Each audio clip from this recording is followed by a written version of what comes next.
So, what does recovery truly mean at the psychological level for you beyond just sleep and rest days? At the psychological level is a very good question. Recovery can be conceived of as like a kind of interweaving map of many different sorts of modalities, but you're really kind of the central organizing idea for all of them is to try to clear out the gunk so that you can continue to have like productive training again. Because to me, a decent analogy I've managed to wrangle together of what recovery can be seen like is imagine in your training and in your daily life that your body is kind of operating like a restaurant kitchen. And that means it's got raw materials, it's got talented chefs and staff. And if you train really well, super intelligently, not overkill, not too little, if you eat really well, sleep really well, etc., your restaurant kitchen doesn't make as much of a mess as it otherwise would.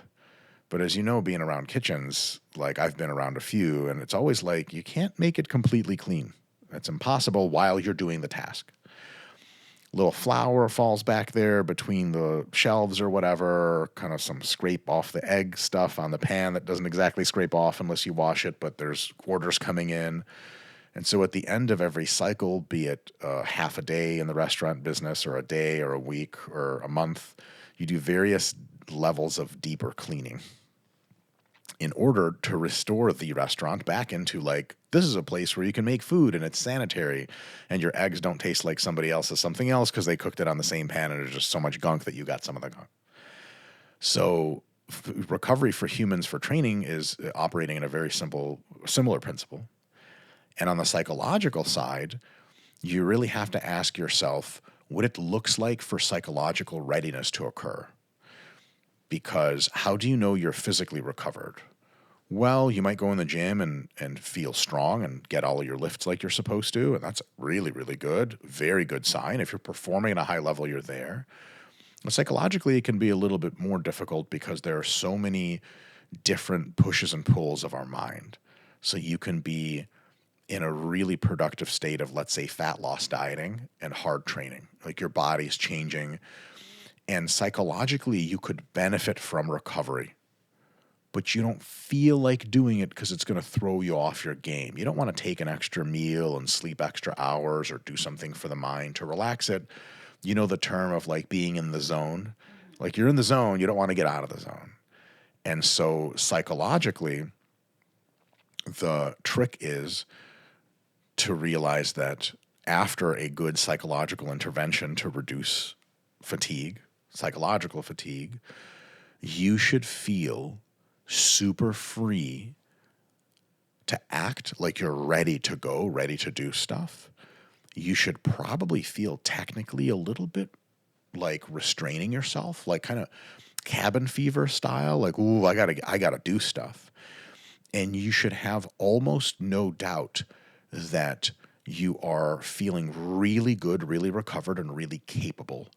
It's that feeling people get after, 9 hours of sleep or something and a big meal the night before. You get up and you're just like, get out of my way, world. Like, here I go. If you feel anything less than that, typically it means you're psychologically under-recovered. And that's okay because you're not supposed to be fully recovered all the time. By Thursday evening, 2 hours of Netflix is not going to delete away all of your worries and stress. But by the end of the weekend, maybe it'll go a large way to that.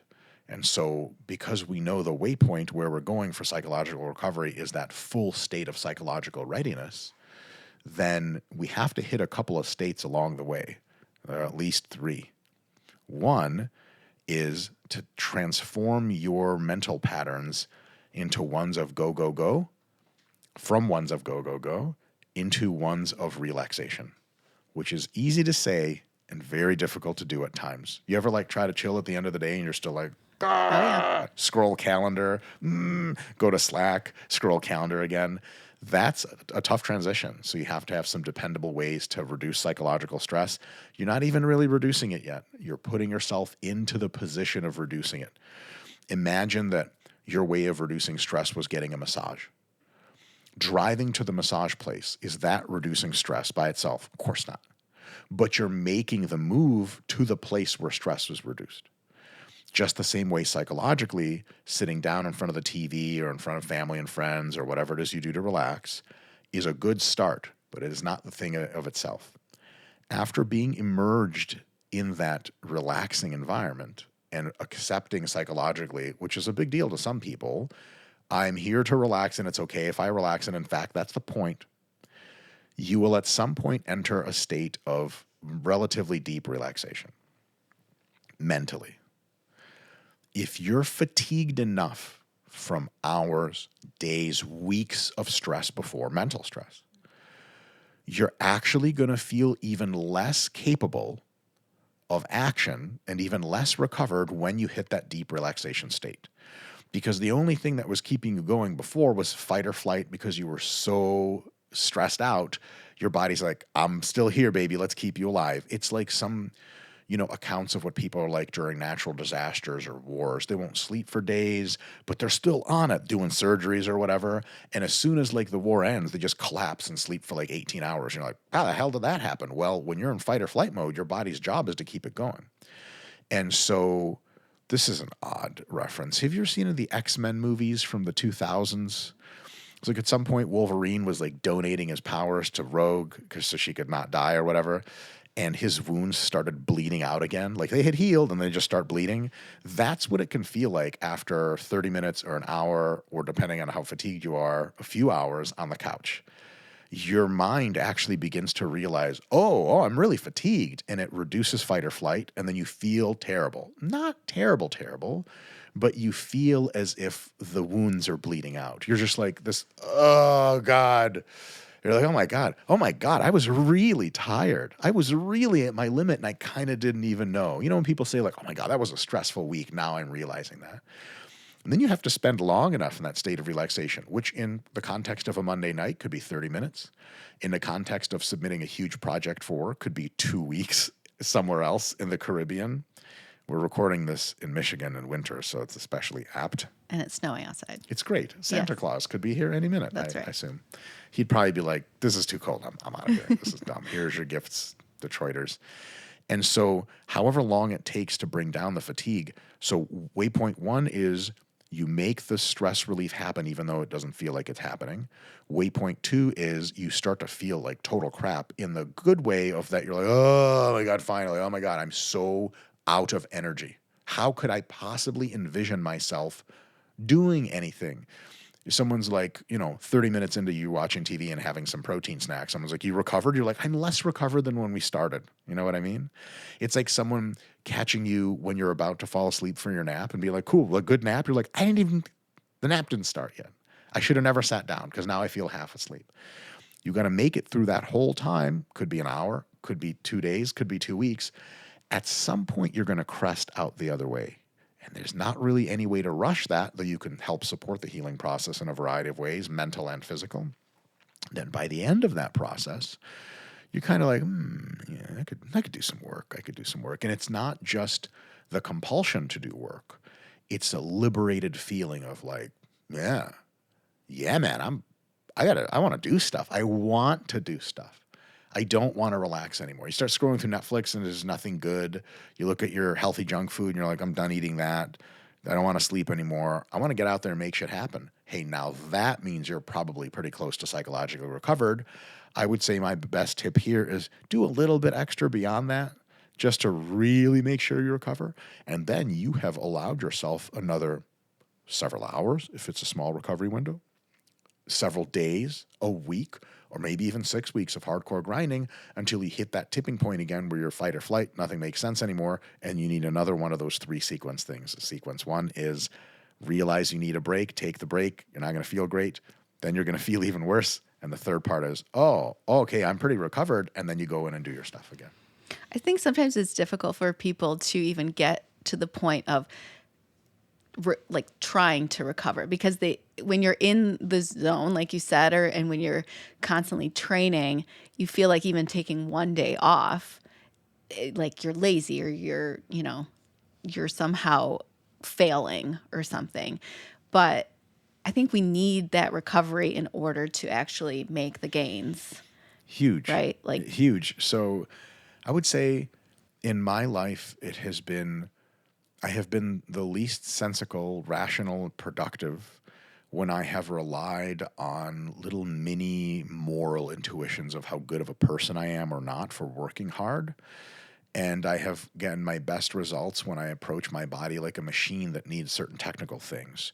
Like, can you imagine how nonsensical it would be if you watched someone from like Hitachi or some kind of like autonomous robot firm watch one of the robot arms like pick up cars and put them on the other side, pick up a car, put it on the other side, and be like, "What do you think? Time for maintenance for the machine?" He's like, "I don't know, man. I just like seeing it work. You know, it's really earning its weight." Like, what are you talking about earning its weight? What are you talking about? Is the machine damaged? Like, well, yeah. Is it time to replace the hydraulic oil? Yeah, yeah. It's been days. So why aren't you doing it? I don't know, man. I just don't want to let up on this work. Your engineers would be like, "Are you having an episode? What the hell is going on?" They would never let you do it. You'd be like, "Turn off the machine and start recovering the machine." Okay, cool. Now, that's a very expensive machine. It's a very important machine. What about the human body? What about the only body that you have, your body, your brain? That doesn't require any kind of technical analysis and a decision as an engineer would make. Oh, okay, we're fatigued enough. My system is designed to be productive. That's what I want out of my body is productivity. I'm no longer getting very high marginal productivity because it's too much gunk. And so the decision to take a break leaves, I'll speak directly to our ethnicities, take that Russian Jewish guilt for not working hard enough, throw it away, it's totally useless, and replace it with how a scientist or an engineer would look at it. Is it time for me to recover my body and my mind, not for, Whole Foods white people vibes of like, oh my God, like capitalism's like so terrible, like all the stress, like just who needs that? Wage slavery, like whatever, that stuff's all crazy, right? But at the same time, we can say, oh, those people have a point. You got to relax in order to do what? Go back to wage slavery, which we all love. All hail our oligarch overlords. On a serious note, we love being productive and career-wise and training and all that stuff. That's good stuff. That's what you want to be doing. The system you embody is not like a moral system. You can have all sorts of ideas about, oh, I'm a hard worker. Your body doesn't care. In the strength and conditioning realm, when we're training athletes, if they get to us in one of two ways about how much work they should be doing, we hate it. Way number one is like, oh, I just don't want to do this. Like, okay, so you're lazy, but here's the amount of work it takes to become a good athlete. Shut up and do the work. The other way is not good either. Oh, I still want to do reps, coach. You're too fatigued. We have a game tomorrow. Stop doing reps. Yeah, but I feel like, no, you're feeling things again. You don't feel your way to victories, championships, and a better body. You organize the structural elements of your life to take breaks when you need them and to work hard when you need. Need is the operating term there. So if you really feel like, oh, okay, I know on technical details I'm exhausted, but I feel like, up, take the feelings. You're not a child, you're an adult. Children have all sorts of feelings. They're like, oh, that's nice. Adults do what they have to. And so you say, okay, I don't care how I feel. I'm going home right now and I'm going to make a plate of pasta and put some protein toppings on it. I'm just going to sit there in front of the TV and just relax. And then the next day you're like, oh, hell yeah, thank God I did that. It's like a deload from training. You take light periods of training, not because you want to necessarily. Maybe you never want to. It's good for your body. And so same thing applies to stress management. Yeah. So to pivot a little bit, a lot of people identify, like they create an identity out of who they are as or as an athlete or as somebody that works out a specific amount of time, or they get attached to a specific body type. And then if they suffer an injury or even an illness of some sort, maybe they develop an autoimmune disorder or something like that. Have you seen, now I want to stay in our scope of practice. I'm a physical therapist, like I don't want to, but it's an interesting kind of concept. Like, do you feel like people sometimes change their identity, or their current identity takes such a hit that even if they've physically recovered, that, somehow they stay in that realm of injury or illness because it serves them in some way? Yeah, that happens. That happens for sure. It happens in a bunch of different directions.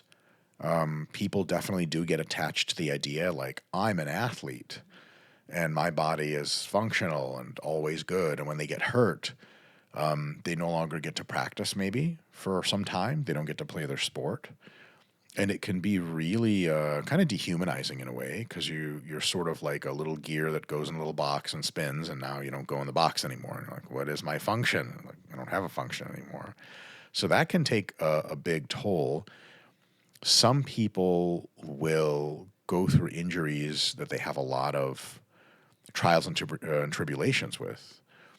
And a lot of those people actually end up going into athletic training and physical therapy because they so much want to help other people, because maybe they thought that the way they were helped during their injury was insufficient. I've seen a lot of that. And so that can be a huge identity change altogether, from warrior to healer, for example, which is a very, very big change. For most people, I would say you're just going to have a little bit of a rocky time for a few hours, days, weeks, or months, depending on how severe the injury is. But something that helps me, and I'm actually currently injured, something that helps me, and it's helped me to talk to other folks as well about, is you just imagine that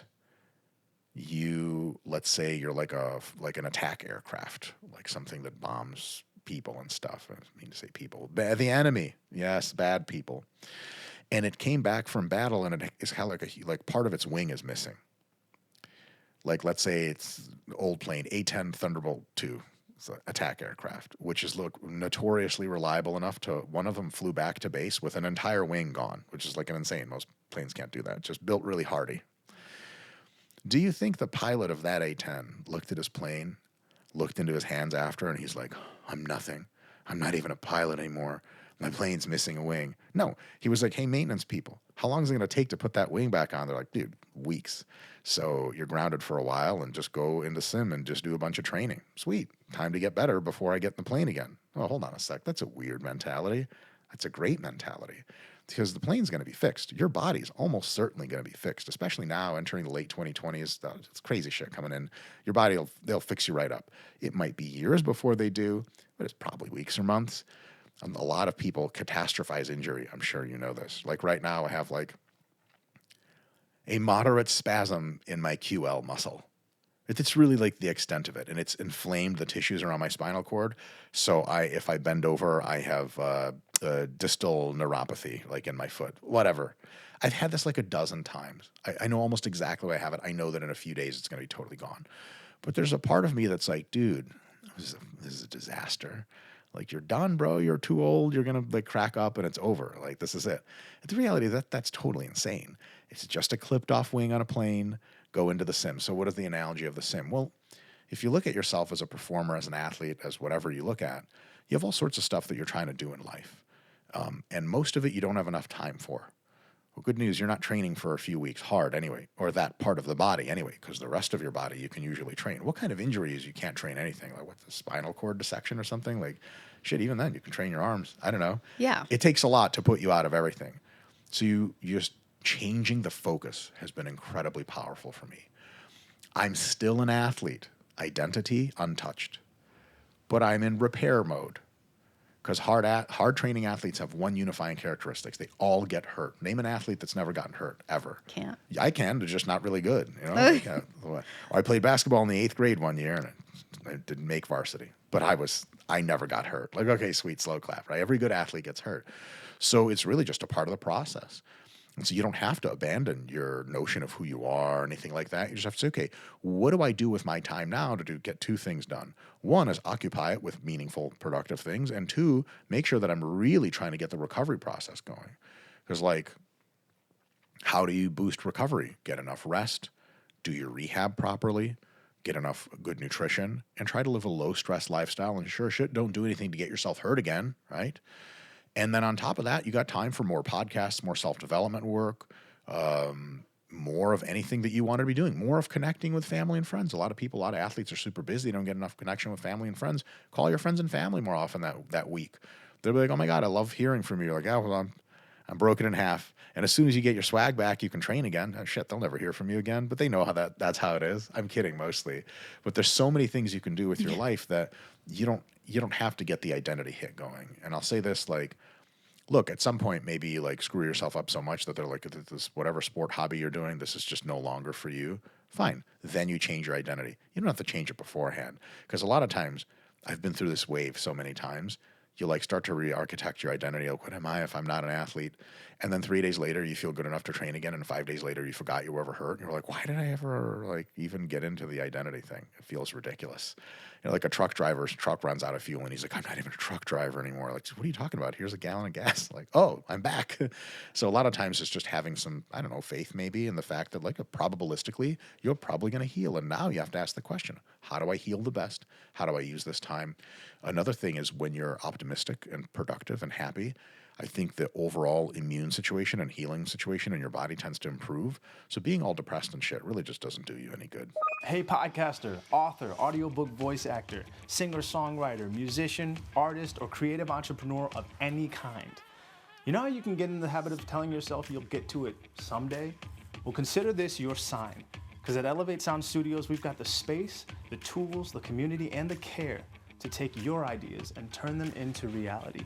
Whether you need recording, mixing, mastering, content creation, photo shoots, or whatever else your creative gesture requires, here at Elevate Sound Studios, it comes to you wrapped in a warm, safe creative atmosphere for your concepts to flourish. So visit our website today or call to schedule your free tour or creative consultation so that we can take your project to new heights. And now back to the podcast. Yeah. It's funny. So in my practice, sometimes I see people who maybe they used to have an identity of athlete. And then when they got injured, they created a new identity around the injury. Injured person. The injured person, Wow. right. And so they develop a network, right? Where their network used to be people they hang out with at the gym or at pickleball. I'm a little biased about that, but they develop a network of practitioners that help them with their symptoms, and those people become their support system, their friends, and sometimes it's difficult to let go of that which they built.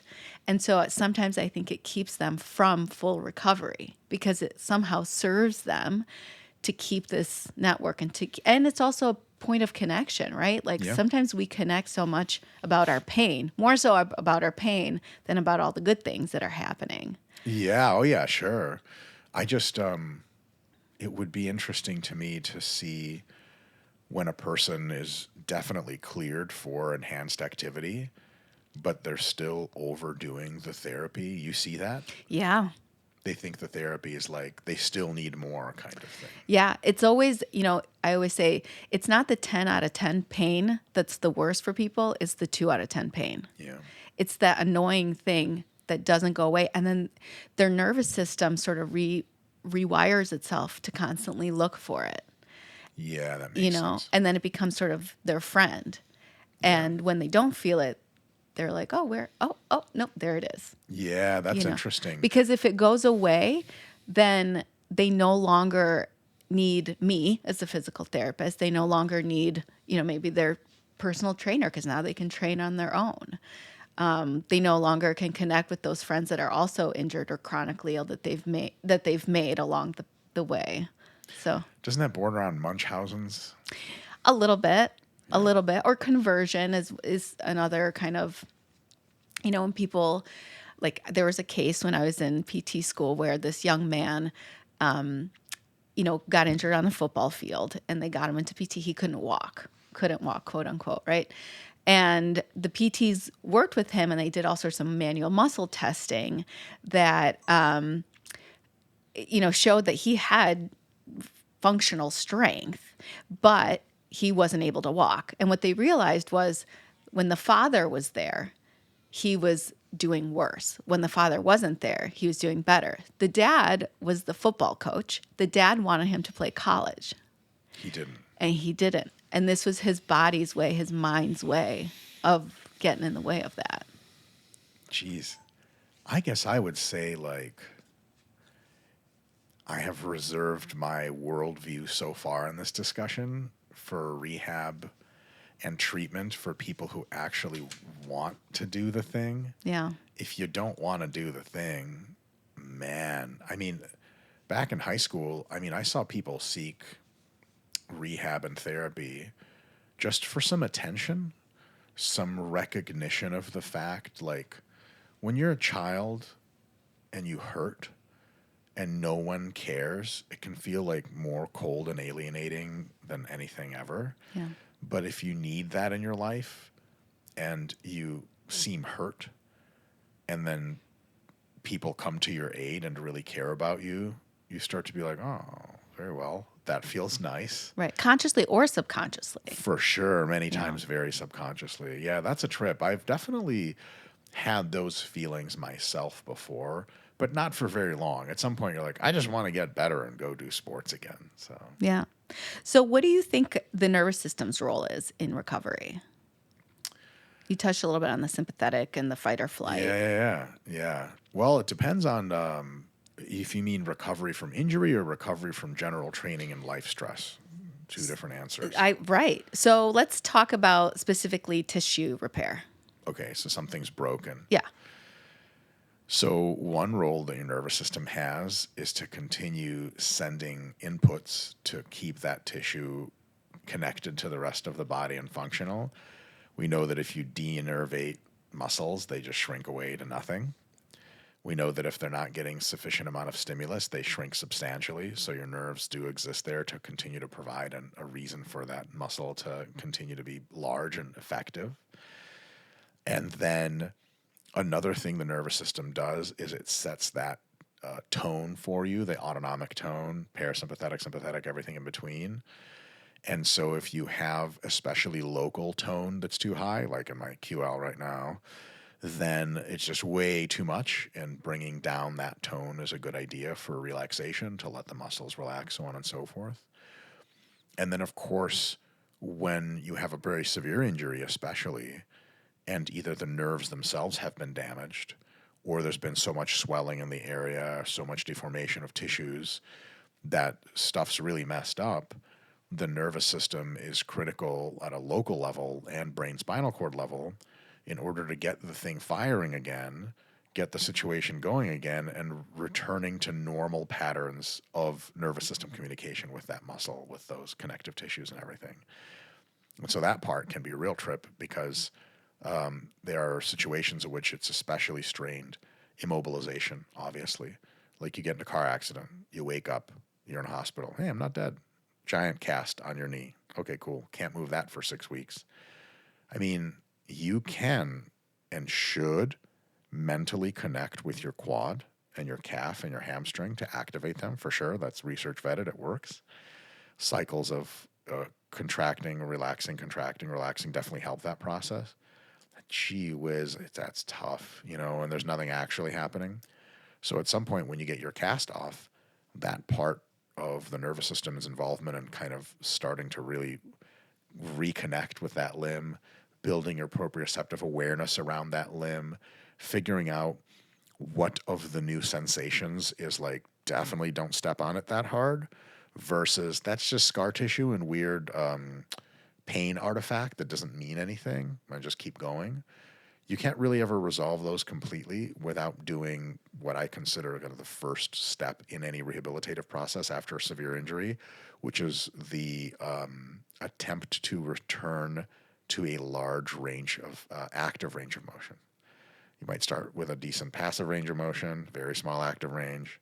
You want to expand the passive range a ton and expand the active range a ton. And as you do that, your nervous system is humongous in but making your muscles do what you want and feeling all the sensations and kind of smoothing over the feelings in your mind, especially. Like first time you do this with your knee, when it's broken, you're like, oh my God, there's all this snapping and crackling. You're like, I'm never moving a knee again. That was a disaster. I'm never doing that. Rehab people will be like, that was cool. Let's just do 5 more reps and you'll be okay. And then you just won't have to do it for the rest of the day. And you come back, and it feels more and more normal. That's all nervous system. Where else would it be? And so those are a few ways in which nervous system is hugely critical to that entire process. And the nervous system technically includes the mind as well as the brain. And so that's where what do they call it now? The psychosocial biological model of pain. Biopsychosocial, Biopsychosocial, yeah. That enters into the picture, because that's can be really, it can range from 2 extremes and has one middle ground that is good.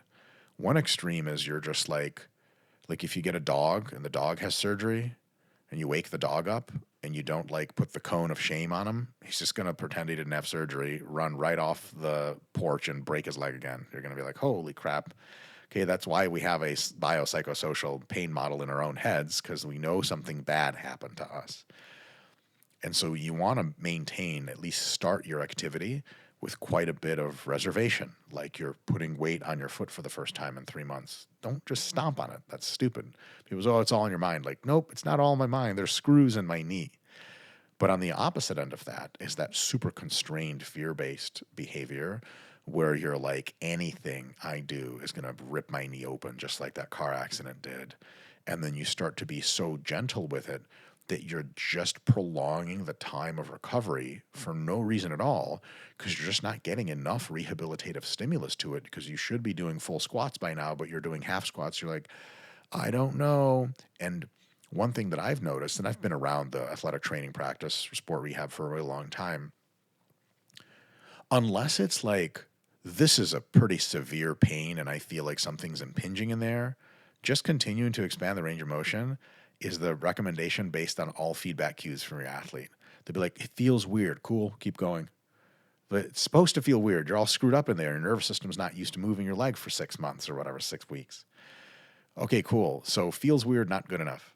It should feel weird. If you can swallow that as a human, be like, it's going to feel weird, but I'm going to do it anyway because it's probably going to be fine, and moving is a good thing that will help me heal, then you can stay in that middle path of not extremely reserved, which a lot of people do, and not, some children and really dedicated athletes will do, which is just go straight forward. I mean, I know people that will tear their pec off the bone, get it sewn back in by a surgeon, and 3 weeks later they're trying to go heavy again on benches, and you're like, what?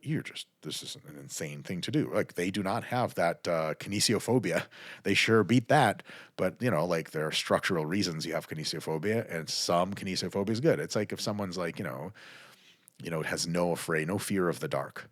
It's good because they're not irrational. I don't think vampires are outside, so vampires aren't real. But also, like, you can step into a hole with a stick in it and break your leg because it's dark. You shouldn't be running around in the dark.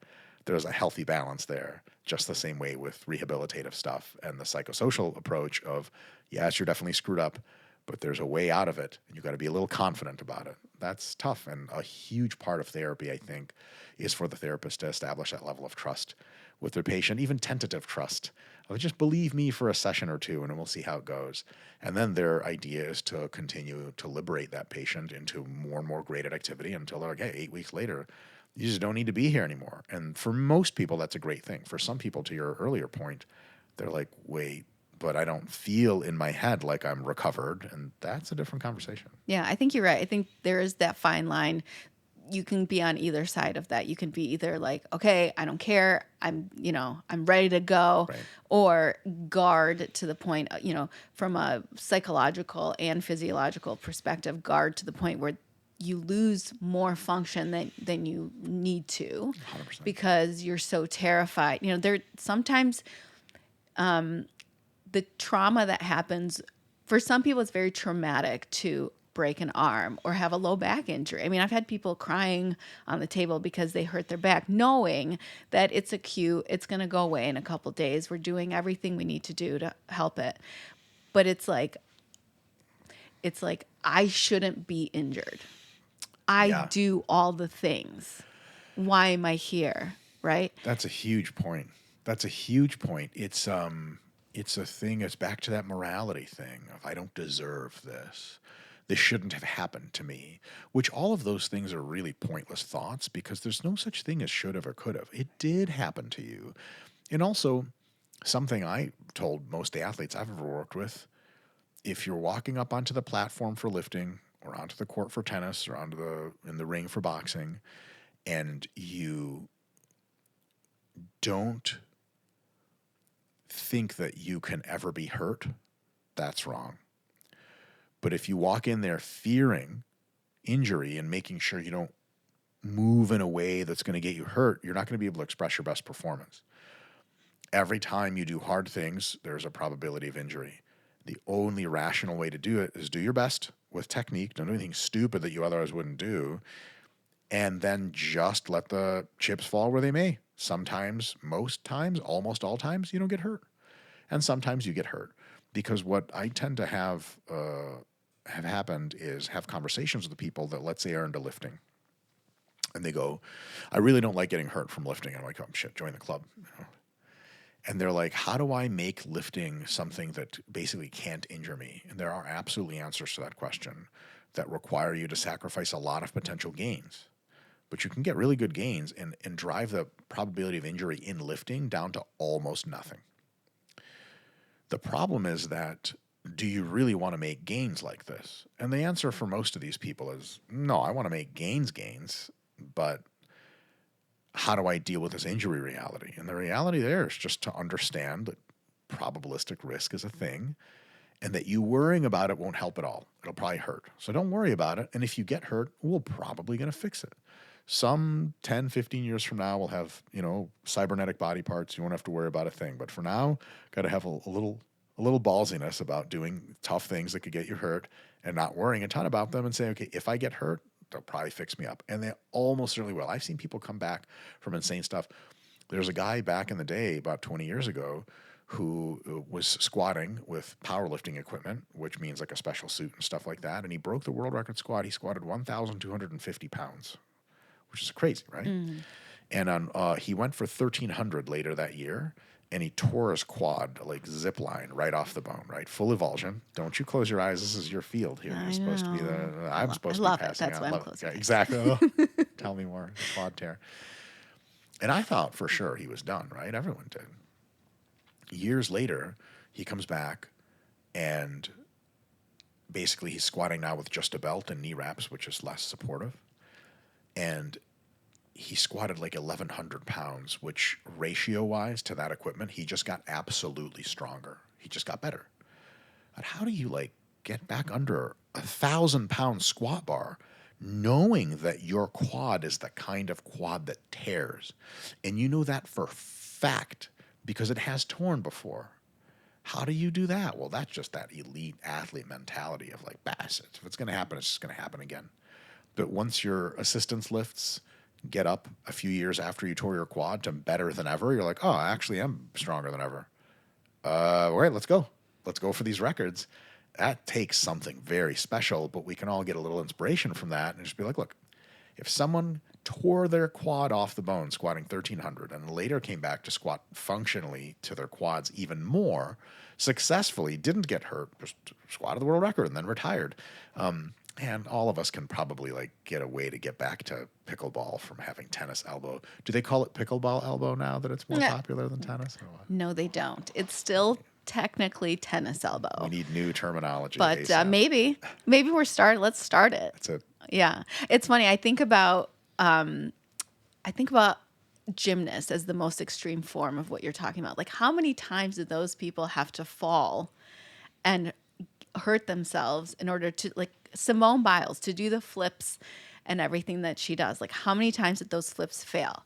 Now, granted, Constantly.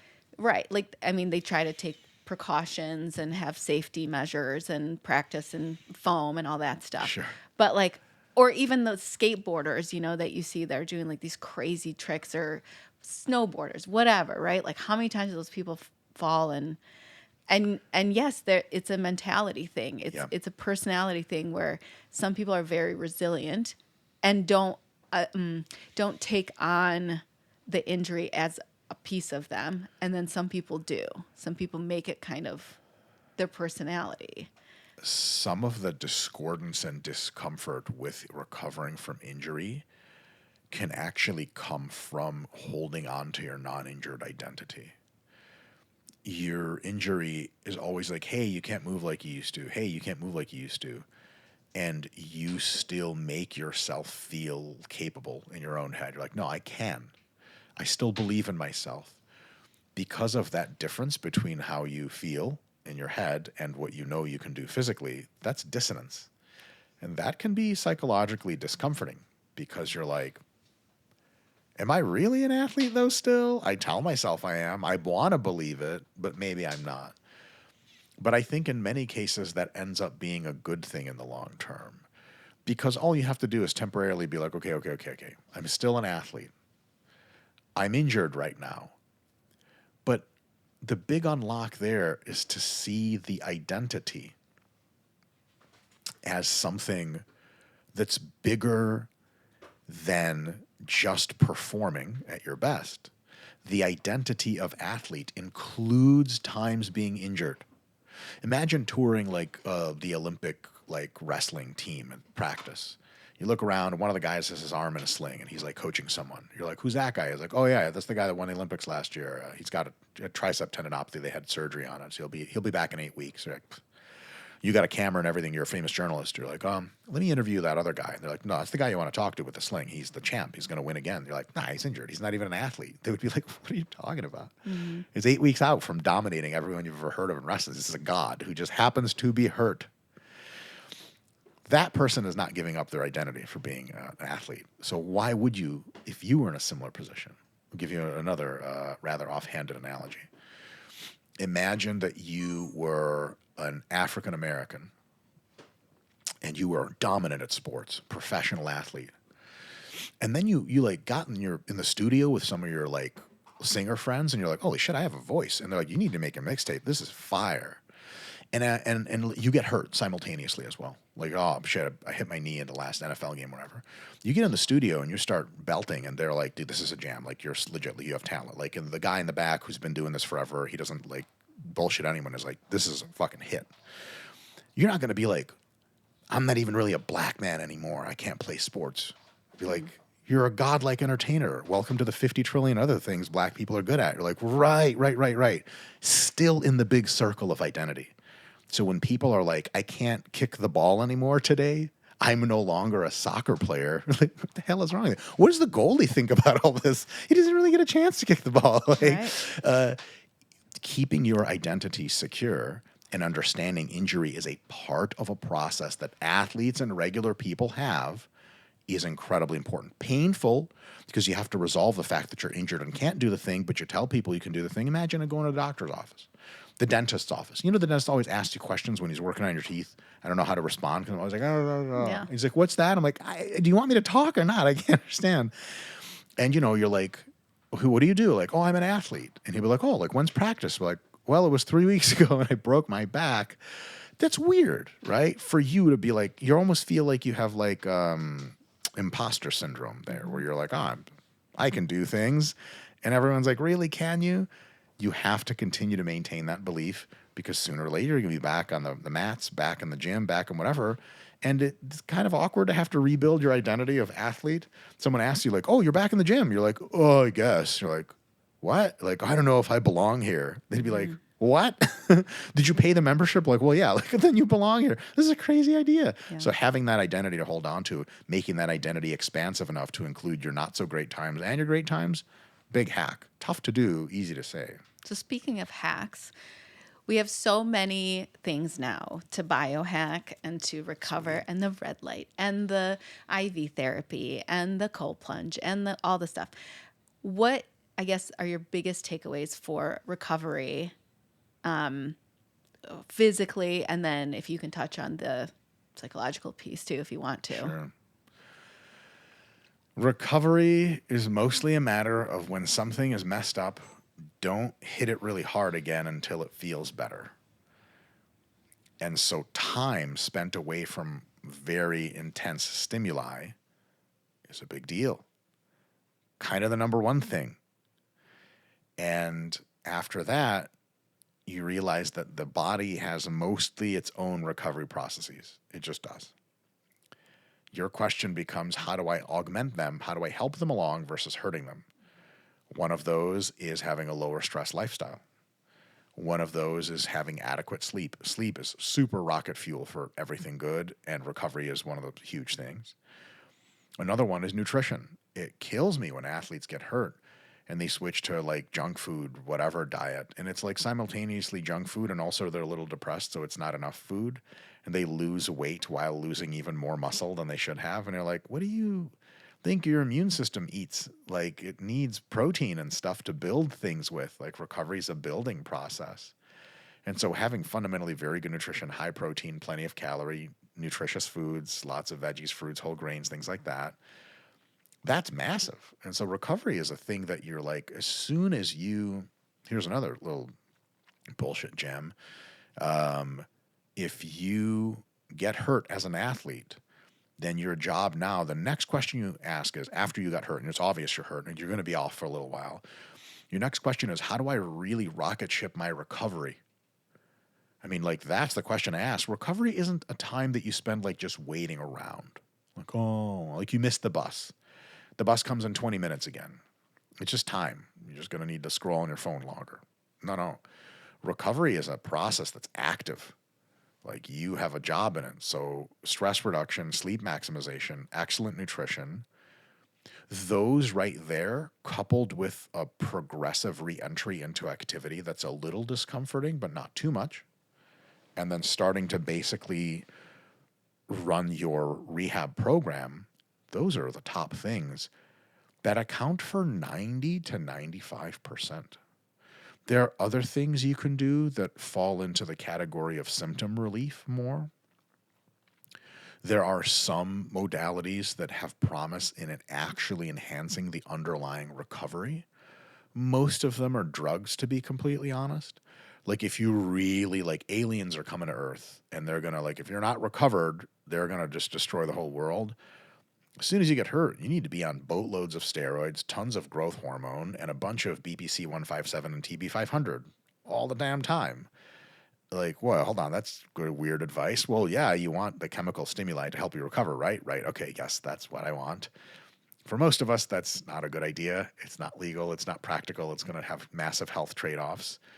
But the reality is that a lot of the typical recovery modalities like cold plunge and sauna and stuff, when it comes time to measure their effects on actual reconstitution and reorganization of tissue, basically it's just a total dud. And there's no mechanism by which it could help anyway. You would have to be speculating like, how does cold actually help the healing process even though it reduces the amount of blood flow to the, I don't know.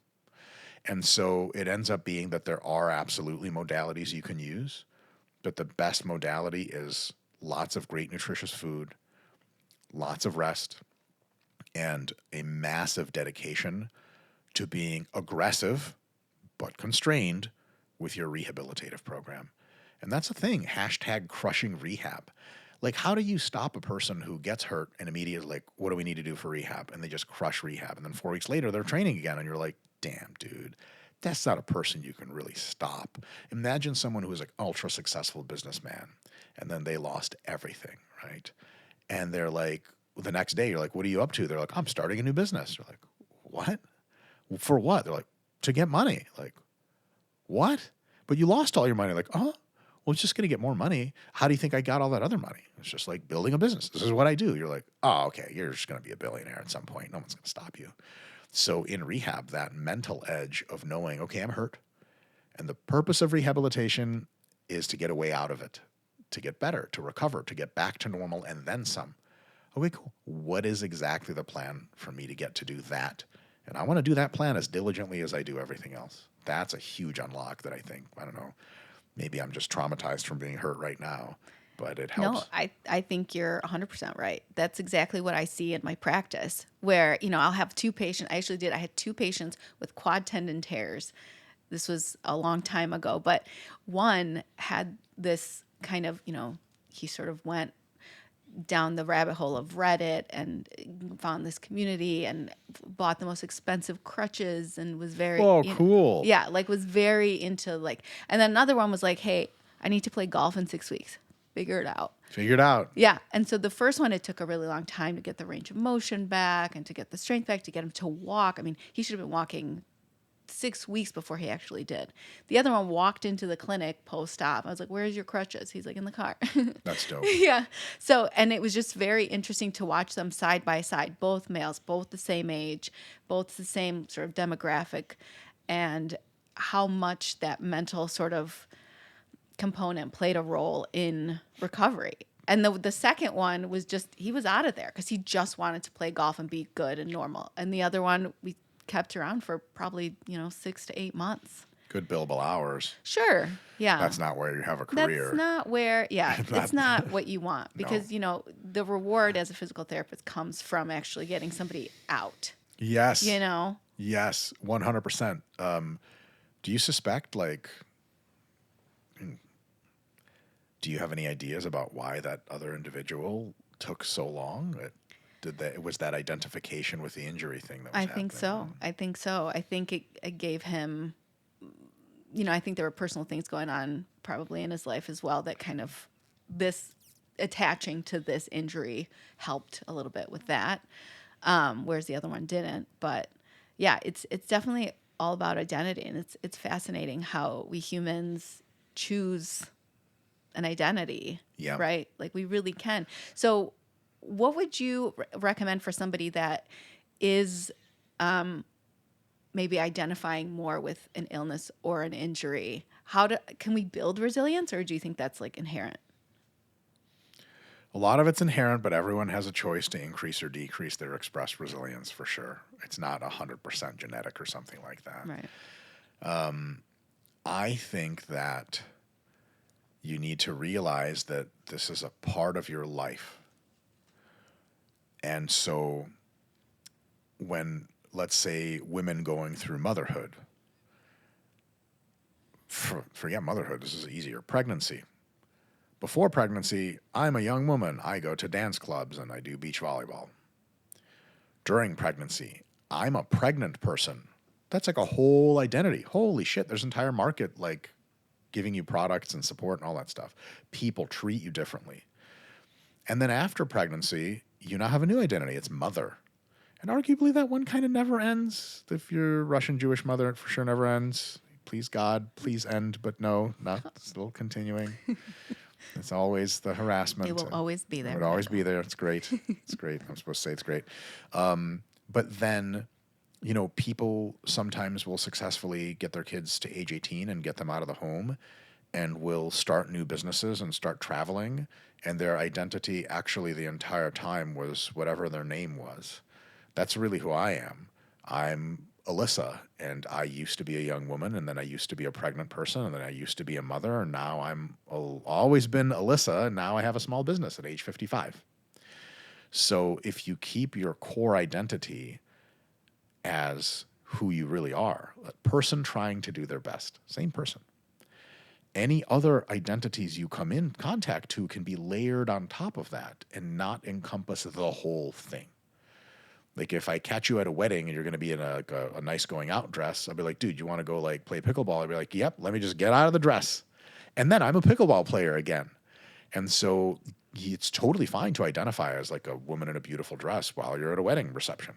That's what you are. You're not like sitting there at the wedding and you're like, I'm fucking get some pickleball going. Like that's kind of weird. Well, maybe. And at the same time, when you're injured, you can identify as like, I am a great person, an athlete, and all these wonderful things, and I'm injured. And my identity of injury is similar to my identity as I would be a prisoner of war in a foreign land if I was a combatant. It's temporary. I didn't choose it. I sure shit did not do that. I took the risk. I got caught. And as soon as my boys break me out or the war ends, I'm not going to be a prisoner of war. I'm going to be like back home and a soldier again or a family man or a business person. Like prisoner of war is a temporary identity. It has to be because at some point, like World War II is over and the Nazis are like, you can just go home. And you're like, I liked myself a lot. And they're like, sorry, man, we didn't win. So you just have to leave. They have food over there and there's allied tanks to take you home. And so just the same way as you're injured, you're an athlete who has an injury, and it's okay to identify with that. But that injury part's temporary, and the best way to identify as that is an athlete working their best to get the best recovery possible from that injury so that you can finally, identify as not injured. It's kind of like being a prisoner in Alcatraz. You're a prisoner in Alcatraz. That's how you identify. But every night you got the spoon with dirt, eating the dirt, whatever it is they do, the poster of the hot girl on the wall behind which you're digging. And so that digging doesn't violate your identity of prisoner, but it sets up the tunnel, which will, in over 250 feet in darkness, will take your identity from prisoner of Alcatraz to free person, however that works. And so don't stop spooning out of that tunnel. You're still a guy with a spoon and your identity is prisoner. That's okay. Your identity as person who is injured, because you're injured right now. My identity is injured person. But the injured part is temporary, and I'm working my best to wake up in a few days and my identity be like, well, just a regular person with no goals and aspirations and no real friends and no one to cry to. Oh boy. Which is my default state, of course. Okay. And I love that state. And you'll never take my misery from me, because as an Ashkenazi Jew, what else am I going to have if it's not misery? Well, something's got to drive you forward. Or keep me back, which Yeah. maybe I like. Yeah. Well, thank you so much. We could keep talking for a million years. I really appreciate you coming on, and this was a great conversation. It's been a great time. Thank you so much for having me. Thank you.